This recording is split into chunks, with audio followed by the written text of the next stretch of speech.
les 12-13 novembre 2018, le ministère de la Femme, de la Famille et du Genre, en collaboration avec le ministère de l'Économie et des Finances et l'appui de UNHPA, a eu à organiser une rencontre de haut niveau sur dividendes démographiques et autonomisation des femmes et des filles. L'objectif majeur, c'était d'amorcer un dialogue, une concertation dans l'espace sous-régional avec les pays suèdes. 8 pays étaient présents à Dakar. Ces rencontres concernaient les ministères de l'économie et des finances, les ministères en charge de la femme, de la famille et du genre, les ministères en charge de la jeunesse, de l'emploi, mais également les ministères en charge de la santé. Donc cette rencontre a permis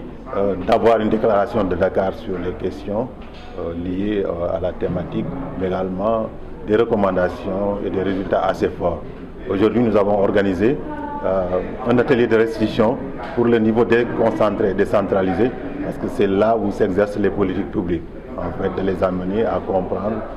mais également à traduire cela dans, disons, l'exécution des politiques publiques, surtout en matière d'autonomisation de la femme, mais également dans le cadre de la nouvelle stratégie d'équité et d'égalité de genre révisée qui devrait être mise en œuvre. Donc voilà l'essence pour laquelle on a convoqué les services déconcentrés du développement social et communautaire pour d'abord partager avec eux les résultats, mais également les briefer sur les orientations politiques. Il s'agit en réalité de définir les voies et moyens pour mettre en œuvre de façon concrète, donc passer des paroles aux actes, mettre en œuvre les conclusions de la conférence régionale qui visait une plus grande autonomisation des femmes, c'est-à-dire plus de ressources pour les femmes, plus de formation, de compétences pour elles, et également un plus grand respect de leurs droits afin qu'elles puissent participer pleinement au développement économique et social du pays. Bien sûr, on est dans le contexte de la capture du dividende démographique, donc cette question également est prise en compte, c'est-à-dire nous devons tout faire avec l'État du Sénégal pour favoriser la transition démographique qui permettra au pays de tirer un gain économique important du changement de la structure de la population. C'est ce que M. le secrétaire général vient d'évoquer en parlant de la capture du dividende démographique. Nous sommes en train d'accompagner le Sénégal dans ce sens-là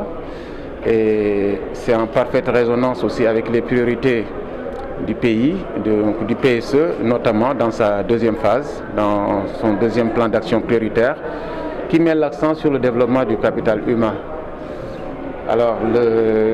l'autonomisation des femmes et des filles, c'est-à-dire le développement de leurs compétences et leur accès à l'éducation, à la formation, constitue